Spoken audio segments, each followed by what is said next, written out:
précédemment et on va retrouver. Tiens, c'est moi, Timal. Monte le son, Discuter ce titre. Il y aura aussi des championnats du monde. Et pour m'accompagner et commenter cette soirée, j'ai le plaisir de recevoir une nouvelle fois Jean-Charles Skarbowski. Bonsoir Jean-Charles. Bonsoir Kamel, bonsoir à tous les fans de boxe. Regarde, Timal. Et vous faites bien de le dire, les fans de boxe, parce que c'est vrai qu'on a eu l'habitude de vous retrouver notamment pour commenter du Muay Thai sur notre antenne. Muay Thai qui est évidemment votre discipline de prédilection, mais vous avez aussi combattu sous les règles du kickboxing K1. Tout à fait, oui. Même si évidemment c'est pas ce qui résume votre carrière. Ça reste donc une discipline de ring, et puis on est souvent amené à le constater, les combattants de kickboxing et de Muay Thai se croisent régulièrement sur les rings. Et donc en général, dans les écoles, à commencer par la vôtre, celle du Nara Gym à Paris, on enseigne évidemment, très certainement, on prépare des combattants aussi à évoluer sous ces règles. Bah, je suis plutôt spécialisé dans le Muay Thai. Bon, c'est toujours un plaisir de regarder toutes les boxes. Hein,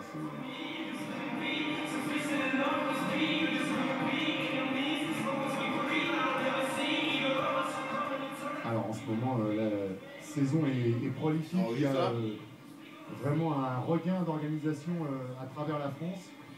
Vous en êtes les témoins privilégiés, puisqu'on essaie évidemment sur Combat Sport de vous en proposer un maximum. Et là, on peut dire que la saison est lancée, et que même pour donc ces champions, elle va connaître un terme avec ce couronnement.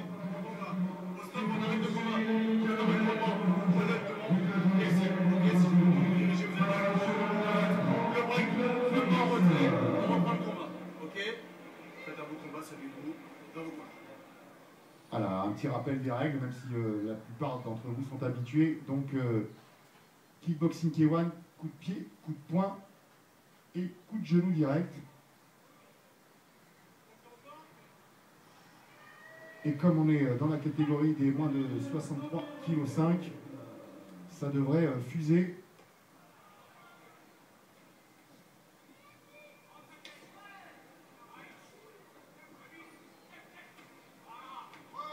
Et tout de suite, l'engagement chez ces deux garçons, ça va aller très vite avec 5 reprises de 2 minutes.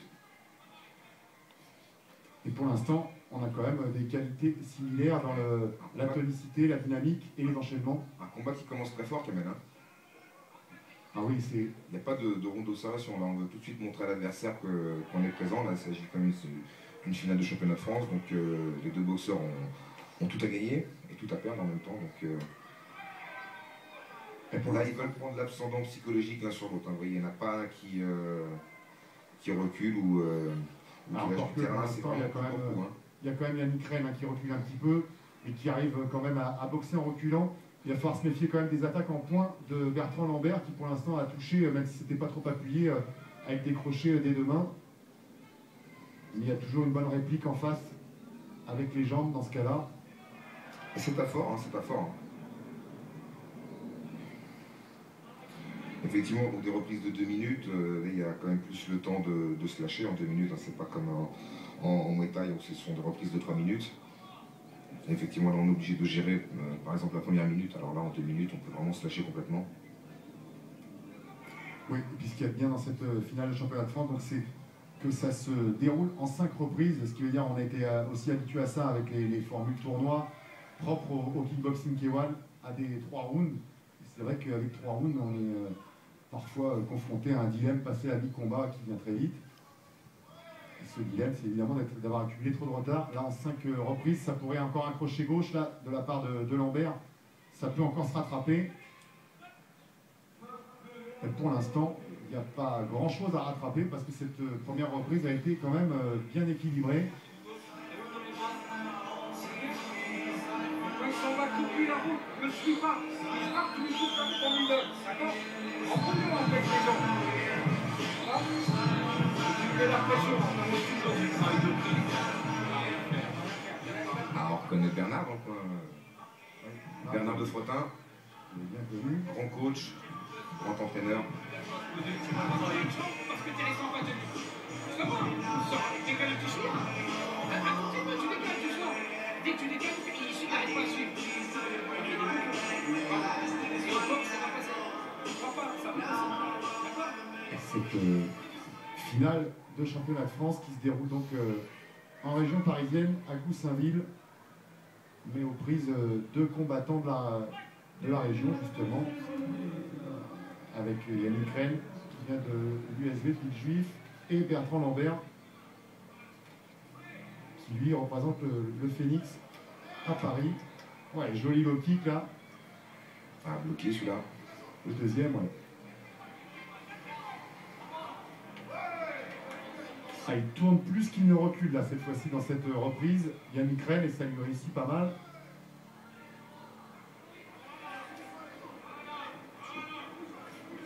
Effectivement, Yannick Rennes qui avait commencé le premier round un peu plus lentement que son adversaire. Là, je pense qu'il a bien compris. Là, il est en train d'avancer sur lui. Ouais, il a essayé d'inverser les rôles et d'asphyxier son adversaire, donc Bertrand, dès l'entame. Mais attention à ces larges crochets. Ah, ça fait déjà 2-3 fois. Hein. Il va falloir faire attention à ça. Hein. Ah, un coup qui a déséquilibré Bertrand.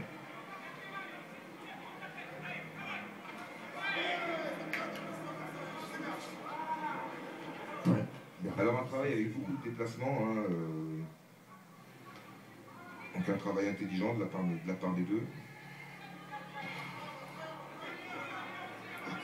Ouais, bien bloqué pour l'instant en ligne basse, et une fois encore il se révèle dangereux. Bertrand Lambert avec ses crochets.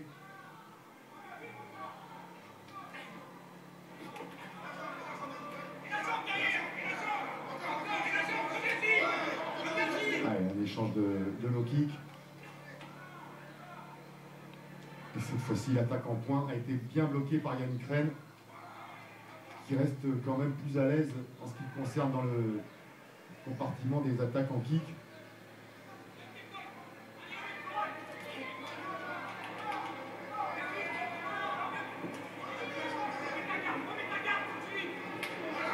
Un combat vraiment très rapide, hein, avec beaucoup d'enchaînements. Ouais, il va falloir tenir la cadence comme ça pendant encore 3 reprises. Esquive remise. Voilà, c'était plus un déséquilibre. Hein. Ouais, il a été poussé.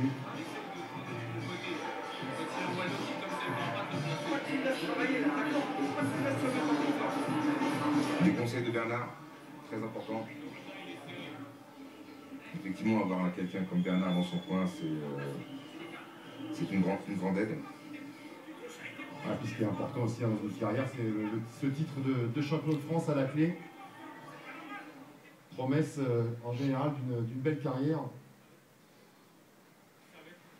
Et étape incontournable. Alors ce soir, ce sont évidemment les championnats de France organisés par la FFSCDA. Alors Yannick Rennes qui commence tous les débuts de round très tonique, très fort. Hein. Espérons qu'il puisse tenir tout le round de cette manière-là. Oui, et puis c'est aussi le deuxième round où il attaque tambour battant, comme vous le soulignez, et qu'il attaque avec son anglaise qu'on voit peu ensuite dans les échanges. En tout cas, on les a peu vus dans les premiers et deuxième rounds.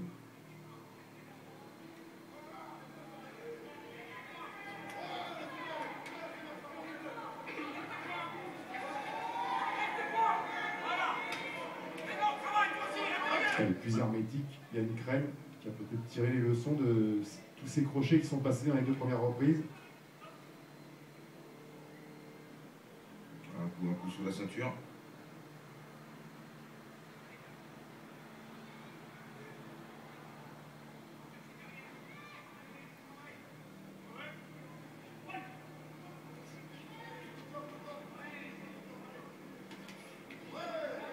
Et Bertrand Lambert qui avance, hein, il avance. Il prend des coups, mais il avance quand même, et puis il rend bien. Pour l'instant, c'est lui qui est là d'être quand même le plus dur dans ce combat, hein, qui fait reculer son adversaire. En plus, c'est large crochet hein, qui... Oh, encore un. Encore un.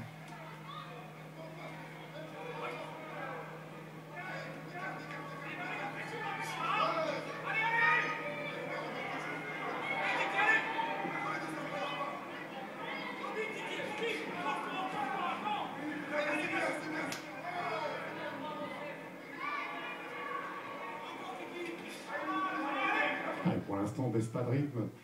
On est même en train d'augmenter un petit peu chez Yannick Rennes. Il faut absolument que Bertrand Lambert reprenne le dessus, reprenne les rênes comme il a su le faire dans les reprises précédentes. Attention, cette fois, c'est lui qui a été contré là avec l'anglaise. Ah, il devrait lever sa garde un petit peu là, Yannick. Attention à l'anglaise de Bertrand Lambert, qui a déjà touché 3 fois, 4 fois de 9, son adversaire.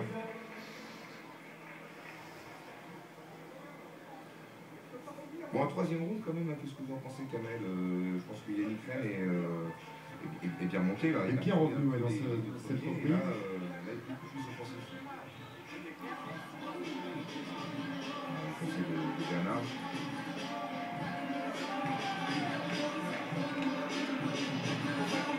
Pour l'anecdote, Bernard c'était mon premier coach quand j'avais 15 ans, 16 ans, quand j'étais chez Maître Zéto à l'époque. On se partait souvent à l'étranger, boxer ensemble. C'est vraiment un grand ami, un grand coach. Si je vous disais ce qu'il a fait pour moi, vous seriez étonné. N'hésitez pas à nous en faire part. Si le cœur vous en dit, on va regarder très attentivement ce début de reprise parce que c'est effectivement toujours dans ce moment du combat que Yannick Rennes s'exprime le mieux et malheureusement Bertrand Lambert, oui, dans le round précédent, n'a pas réussi à reprendre le dessus. On va voir s'il a, sous les conseils donc, de son coach, il arrive à reprendre le léger avantage Et Yannick Rennes qui cherche pas l'affrontement dur, mais qui boxe très intelligemment, qui se déplace, qui marque ses points. Après, il ne faut pas qu'il reste sur place, il ne faut pas qu'il reste immobile, parce que là, il peut se faire contrer, parce que quand même, Bertrand Lambert a une bonne anglaise. Donc là, Yannick boxe bien, intelligemment, il se déplace.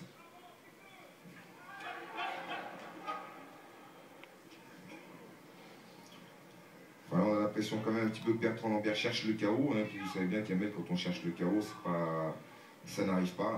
Il faut travailler, il faut lâcher les coups. Et le chaos, Kamel, c'est un coup que l'adversaire n'a pas vu arriver. Donc en enchaînant, en essayant de travailler, de marquer ses points, là le chaos peut arriver. Mais si on cherche le chaos vraiment à tout prix, là c'est l'adversaire s'y attend et il est préparé. Il est préparé et il sait agir en conséquence, donc beaucoup moins de chances d'y arriver. Alors puis Yannick Rennes travaille, il marque ses points, il se déplace, il reste pas dans la ligne de mire de Bertrand Lambert. Ah, il a mis deux rounds à faire quelques réglages. Et c'est vrai que là, il a trouvé son rythme. Il travaille le plus pour l'instant. Il est hors de portée des coups de son adversaire. Il a le bon tempo, le bon jeu de jambes. Un déplacement à la Mohamed Ali, on peut dire. Il est sur la pointe des pieds.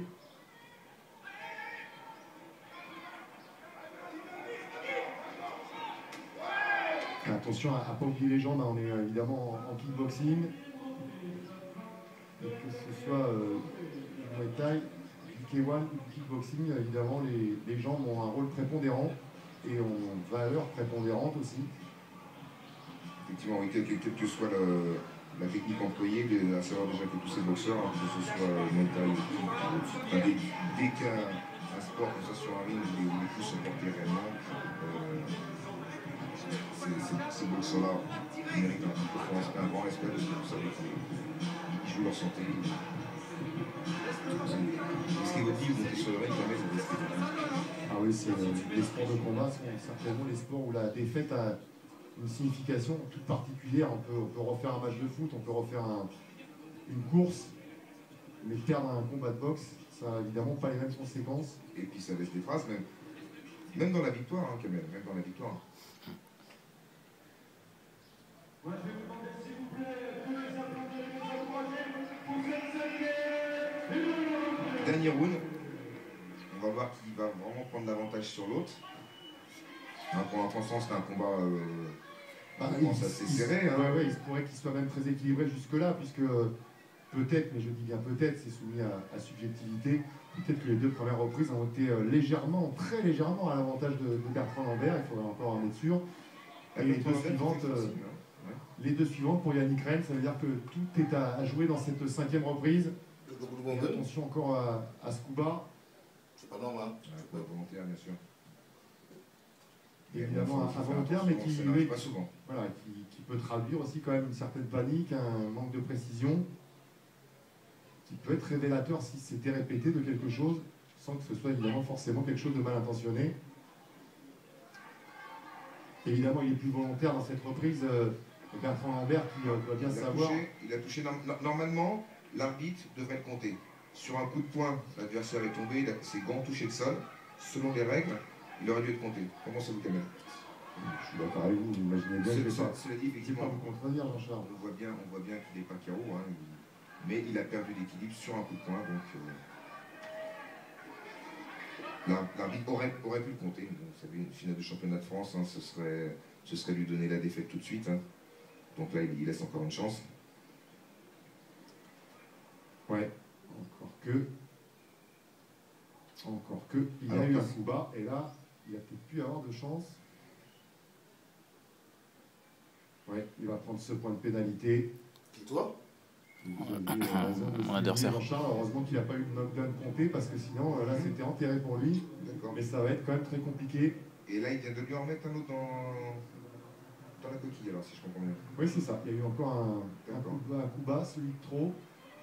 C'est vrai, on peut faire une erreur une fois, deux fois, mais trois fois, l'arbitre a le droit de sévir. Hein. Oui, ne serait-ce que par loyauté envers le boxeur qui a souffert 3 coups bas, parce qu'évidemment, il est quand même un peu entamé là, dans ces derniers instants. Ça pourrait, ça paraît être le cas, mais ça aurait pu lui coûter plus cher. Effectivement, bon, il y avait deux solutions, soit ôter un point, soit un bisou magique, mais bon, vous savez, c'est pas l'endroit. Kamel. Allez, 5e et dernière reprise, 5e et dernière reprise. Pour l'instant, il n'y a pas de bisou magique. Regardez les caresses qui s'envoient. Ils sont en train de tout donner là dans les dernières secondes. Il faut pas la bisou guérisseur quand même.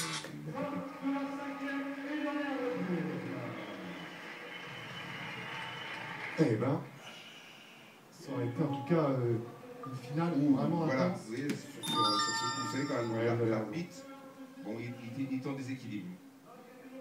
Soyons honnêtes.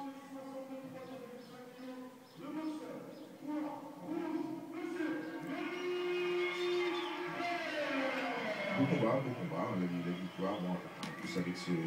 C'est ça, avec ce point de pénalité à la 5e et dernière reprise, le suspense a été un petit peu amoindri. C'était un beau combat. Effectivement, Bertrand Lambert n'a pas trouvé la faille et puis il s'est évertué à chercher le KO pendant plusieurs rounds, alors que Yannick Rey, lui, a travaillé. Il a fait son combat, il a fait les déplacements, il a marqué ses points, il n'a pas cherché le KO à tout prix. On a vu Joe Prestia, l'immense champion, remettre la coupe au vainqueur. Grand Joe Prestia, légende des années 80-90.